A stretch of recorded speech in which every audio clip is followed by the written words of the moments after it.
everyone, welcome back to my channel. I am Jen, and today I'm going to be giving you guys 8 tips that have really helped me just keep my household running a lot more smoothly. I was actually gone this past weekend for just like 2 days, and I came home to happy, healthy kids, so that's what's really important, but also to a home that looked a lot different than what it would have if I would have been home to run it. And I just felt like there was a lot that I had to do, and I sat down and I was thinking, why am I the person that is making a video on how to help your household run smoothly? And I say that because I'm not perfect, guys. I struggle probably just as much as you do on some days, but as I was sitting down to create the notes for this video, I really realized that there are things I've implemented over the years that have really helped our household run more smoothly. So hopefully they're helpful to you guys. Number 1 that I have written down is just get rid of stuff. It's so much easier for your home to run smoothly if there's not a lot of clutter everywhere. So just clean your house, get rid of the excess stuff, excess toys, excess shoes, stuffed animals, sippy cups, furniture, clothes, papers, just things that you may think are important and you may think that you need but really aren't really serving a purpose, or they're just taking up space. So number 1, that is going to help a lot to do that. Step number 2 is everything should have a place in a home in your house. Nothing should live on the counters or the floor, and this step gets easier as you do step number 1, as you get rid of clutter. And then you can slowly organize everything that you are keeping and just give everything a home off of the counters and off of the floor. And if you notice that there seems to be a problem area where there's a place that just tends to gather clutter, or maybe jackets get thrown somewhere, create some sort of a system to kind of help that problem area. If it's a problem with the jackets or boots, like set up a nice cool shoe rack or some nice hooks for jackets, or if it's a countertop, get a bin or a nice basket or some kind of organizational tool to help that problem area. That will also help as well. Tip number 3 is have a routine. I know that not everybody is a huge fan of schedules and routines, but one thing I've learned is that kids are. They like having structure to their day, and it doesn't have to be like a super strict hourly schedule. I mean, that's a little psycho. I love my schedule and I don't do that, but just having some kind of routine that they can count on throughout the day that's always going to be there. For us, I'll give you an example. One thing that is sacred in our house that we do not mess with, a routine that we keep, is our afternoons.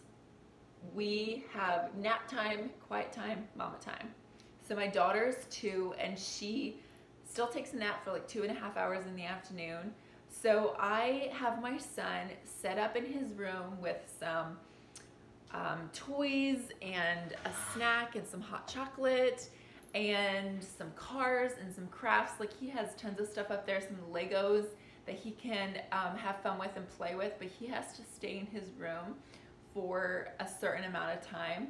And we all look forward to that time in the afternoon, and it's helped his brain and his imagination just having some quiet time to play, and it definitely helps my brain as well. So that has really helped us know, even when we have a morning where things are just going nuts, we know that we're gonna have some rest time in the afternoon, and we all look forward to it. All right, so example number 4 is, and this is kind of an example of routine, but what it looks like for my week. So Mondays and Fridays I have set up. Mondays I always do my grocery shopping.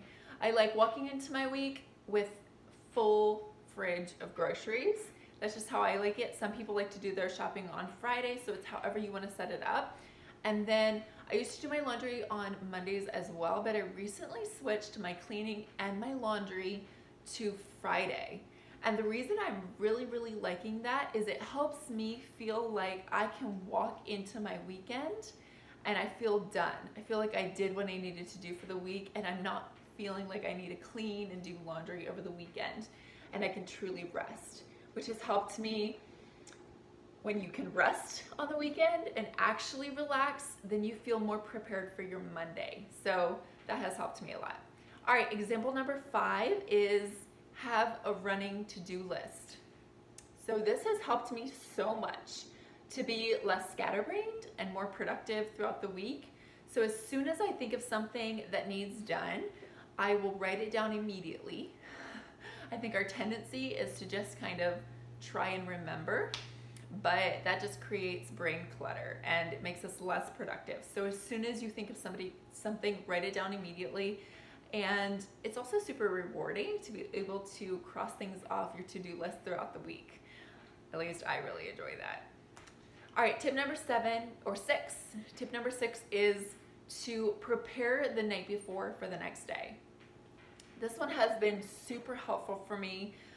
When you know that you're gonna have a morning that is gonna be extra hectic, you have to get the kids up earlier, you have to get them fed, dressed, and out of the house faster than normal. What I like to do is to spend a little bit of time preparing the night before. So I will get out their clothes for the next day. I'll prepare my bag with whatever I need to take along with me. And I'll often mix up some breakfast for the next day too. I'll whip up some baked oatmeal, I'll throw it in the fridge, and then when I wake up, I can wake up earlier, I throw the baked oatmeal in the oven, and it can bake while I'm getting ready. And then we have a breakfast all made. It really, really reduces your stress. I hate rushing, and I also hate rushing my kids and getting frustrated at them because they're not moving fast enough and they're not getting dressed fast enough and they're not eating fast enough. It makes me feel really bad when I have to rush them. So just thinking ahead a little bit more and being a little bit more prepared can just help the process move along a lot smoother and help everybody stay more sane. All right, tip number 7 is say no to things. If you have watched many of my videos at all, you know I'm kind of a broken record when it comes to this, but I think we have a problem with, we have a hard time saying no. We say yes to so many things. Have you ever said yes to so many things that you actually get anxiety trying to think of how you were gonna do everything? So I encourage you to just say no more often. It's just good. All right, tip number 8, and this is the last tip, is give yourself a sacred day. Or a sacred morning. You don't have to give yourself a whole day. It could be just a morning. Give yourself a sacred morning that you aren't allowed to plan anything. You could change it up depending on the week, or you could just stick with a single, like let's say every Tuesday, that's your sacred day, or every Friday, that's your sacred day. But then you don't plan anything. You can maybe do stuff around the house, but you don't go anywhere, you don't run errands, you just don't fill your morning up with stuff. I love doing this, and especially when I have a busy week and I choose one morning as a sacred morning to just be home with the kids and not have anything planned. Gives me something to look forward to. It helps keep my sanity throughout the week, and 100%, it just seems like a simple thing, but 100% it helps my week move more smoothly.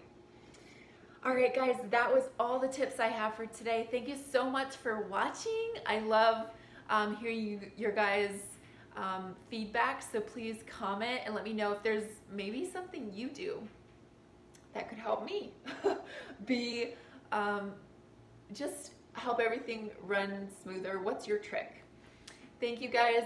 Like and share the video. I will be back next week with another video. All right, love you all. Bye.